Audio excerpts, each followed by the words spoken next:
Hi, my name is Brandon, and I'm an alcoholic and addict in recovery. One of the things we have to be careful of in recovery is romanticizing the idea of alcohol and drug use. And sometimes that's hard to do because a lot of television, movies, songs talk about the good times that we have with alcohol and drugs. And that's fine. There's nothing wrong with that because most people are able to have reasonable good times with alcohol and drugs. For those of us with substance use disorders, however, we take things to an extreme. So, when a song talks about getting drunk on a Friday night, I have to remember that I'm not the kind of person that got drunk on a Friday night. I got drunk on a February. And so it's not that we can't have songs or TV or movies that romanticize the use of drugs and alcohol. But we in recovery have to remember that often the depiction of that use is not reflective of the way we used to use. And so that came to mind for me yesterday because I was in a store and heard a song, and the lyrics are about a drinking town with a football problem, which I can understand because I grew up in a town like that. And the song describes a town where the two main activities based on the lyrics are drinking and going to high school football games on Friday night, followed by church. Church comes in third in that list. And the lyrics to the song, you can tell this is a song written to reminisce about the good old days, and it's not meant to be a song that depicts this town in a negative light necessarily. And I found myself feeling that pull of the romantic idea of, drinking with your friends and bonding with other people in the community over getting drunk after a football game and that kind of thing. But then I took a closer look at the lyrics, and there's also some sad things going on in this song. So the chorus goes, "We're a drinking town with a football problem with two main things we all have in common. We love them both and don't want to solve them.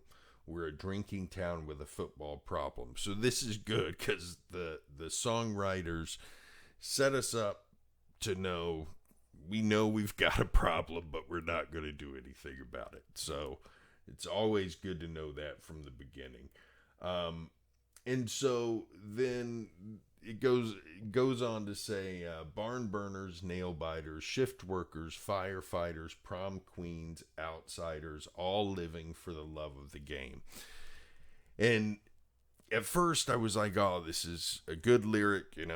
People all have something in common that they're living for. But then living for the love of the game kind of reminded me that there really were some people that I grew up with that they didn't live for much else outside of those Friday night games and the drinking that happened afterwards.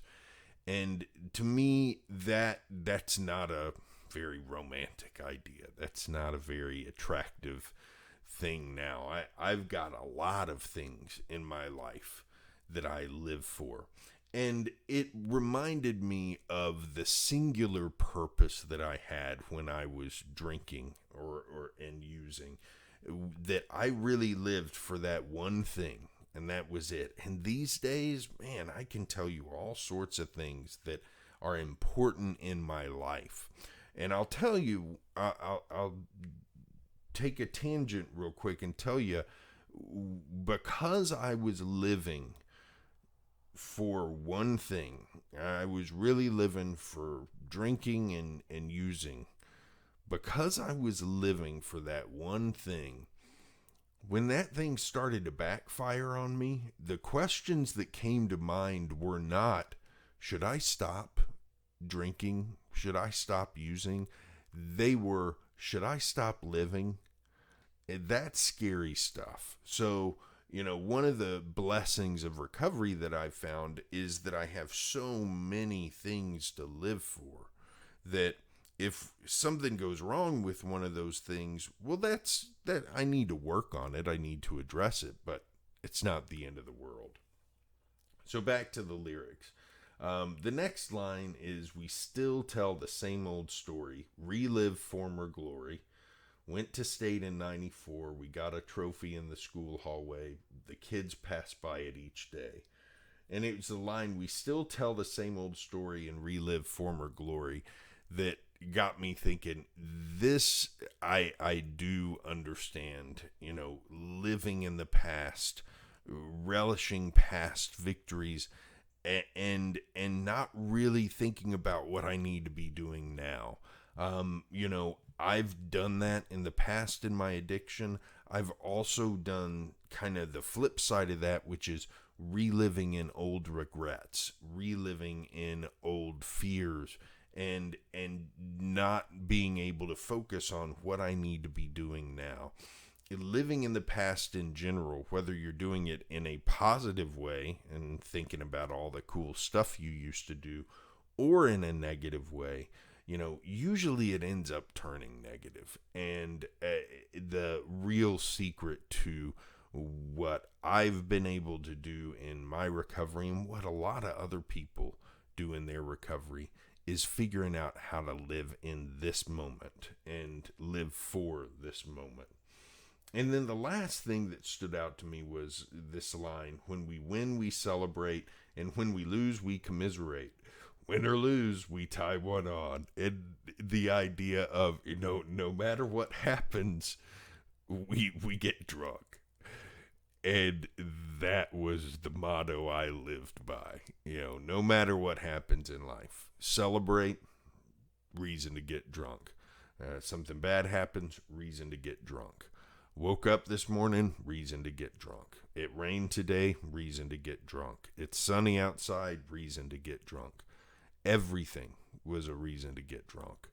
And that's not a good thing to that's not a good way to live. And so, this song is clearly not trying to glorify alcohol use disorders or anything like that. It's a playful song. If you've ever heard it, there's nothing wrong with a song like this. But my point is that I, as a recovering alcoholic, had to go and take a look at the lyrics to really get myself to be realistic about, well, what would a song like this mean to me? I had to go and look at this, because when I first heard it, there was a part of me that started romanticizing a little bit, saying, oh yeah, wouldn't it be great to kick back after a high school game and drink with some of the other parents and that kind of thing. And no, that would not be good. That might be fine for them. But it would not be good for me, because I know where that goes for me. I know that my ability to sit back and have a couple of beers is non-existent. My ability to relive the glory days of my youth without getting depressed and caught up in those reminiscences is non-existent.